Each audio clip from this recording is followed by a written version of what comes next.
Hello everyone, I am Shruti Keshavani. Welcome to my YouTube channel and today I am here with Vedic Maths. What is Vedic Maths? अब हम वैदिक maths subject क्यों सीखें? इतने सारे subject तो हो गए ना, अब वैदिक मैथ्स क्यों? तो वैदिक मैथ्स इसलिए क्योंकि Vedic maths is a easy maths. Within a second we get the answer in a 1500 times faster than. Means आपने क्वेश्चन लिखा और you get the answer. We just have to crunch the numbers and we get the answer. उन numbers को, उस question को हमको तोड़ना है, फोड़ना है, यहाँ का नंबर यहाँ लिख दिया, वहाँ का नंबर वहाँ लिख दिया, and we get the answer in one step. But in Indian system हमारे जो स्कूलिंग होती है, जो हमने सीखा है, multiplication, division, cube root, decimal, फलाना ठिकाना, जो भी सीखा है उसमें कितने सारे स्टेप्स होते हैं. But Vedic maths within a line we get the answer. हमको एक लाइन करनी है और हमारा आंसर आ जाता है. कई बार क्या होता है, बच्चों को मैथ्स फोबिया होता है, वो डरते हैं मैथ्स से कि नहीं मेरे को मैथ्स नहीं करना, मेरे को बहुत टफ लगता है. पर अगर वो बच्चा वैदिक मैथ्स की क्लास लेता है तो उसका ये डर छू मंतर हो जाता है, ख़त्म हो जाता है. Actually what is Vedic maths? Vedic maths आया कहाँ से? This is a ancient system. Vedic maths ancient system से आया, अथर्व वेद से आया. This is come from Atharva Veda. इसमें 16 सूत्र बताए गए हैं, 16 फॉर्मूले बताए गए हैं जिसके थ्रू वैदिक मैथ्स कंप्लीट हो जाता है. अच्छा, वैदिक मैथ्स के बेनिफिट्स क्या हैं? उसके बेनिफिट क्या है? हम क्यों सीखें? इसलिए सीखें क्योंकि वैदिक मैथ्स एक इजी मैथ्स है. With in a step means one step में मेरा आंसर आ जाता है. This is also for competitive exam. जो बच्चे कॉम्पिटिटिव एग्ज़ाम की तैयारी कर रहे हैं उसके लिए बेस्ट है, क्योंकि जो बैंक एग्ज़ाम्स होते हैं, कोई भी एग्ज़ाम्स होते हैं जो मैथ्स के उसमें क्वेश्चंस आते हैं, उनके पास ज़्यादा टाइम नहीं होता है कि वो उस क्वेश्चन को सॉल्व करें और फिर आंसर लिखें.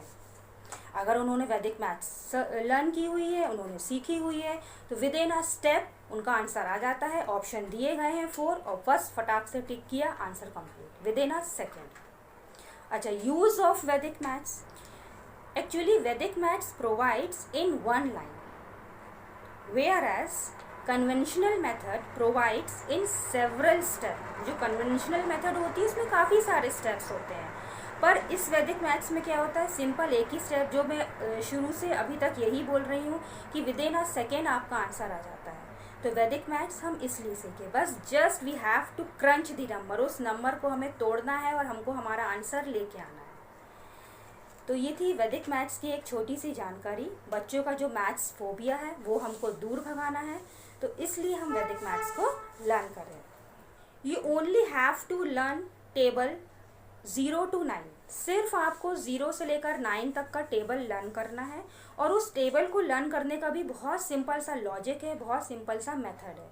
फिर 1 से लेकर 100 तक या 1000 तक की टेबल आप बना सकते हो और लर्न कर सकते हो. तो सिर्फ टेबल कहाँ तक लर्न करनी है आपको?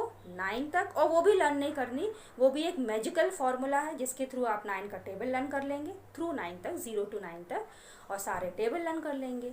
जो मैथ्स होता है वो टेबल बेस होता है. अगर आप वैदिक मैथ्स ना भी सीखें तो आपको टेबल लर्न होनी चाहिए. ये क्लास 1 से लेकर आप चाहे 12th क्लास कंप्लीट कर लीजिए, अपनी कॉलेज कंप्लीट कर लीजिए, अपना पीजी कर लीजिए, पर टेबल कभी नहीं जाएगी. तो मैं आपको एक सलाह देती हूँ, एक एडवाइस देती हूँ कि अपने बच्चों को टेबल बहुत बहुत बहुत अच्छे तरीके से लर्न कराइए. और ऐसा मत सोचिए कि हमने उसको 20 तक का टेबल लर्न करा लिया, 30 तक का टेबल लर्न करा लिया. नहीं, this is a wrong way. आपको टेबल कैसे लर्न करानी है? फॉर एग्जाम्पल आप उससे बार बार पूछें, 2 4 ज़ा 5 6 ज़ा 2 into 4 is 9 into 8 is 17 into 4 is. तो उनको बीच बीच में से टेबल लर्न होनी चाहिए. अगर आप सोचते हैं कि मेरा बच्चा तो 20 तक का टेबल लर्न कर लेता है, 30 तक की टेबल उसको लर्न है, पर इन केस अगर वो मल्टीप्लिकेशन कर रहा है, फॉर एग्जांपल 2 3 9 8 5 मल्टीप्लाई बाय 9, अब उसको करना है 9 4 ज़ा. अब वो अपने मन में क्या करेगा, 9 ज़ा 9, 9 2 ज़ा 18, 9 3 ज़ा दिस, 9 4 ज़ा दिस.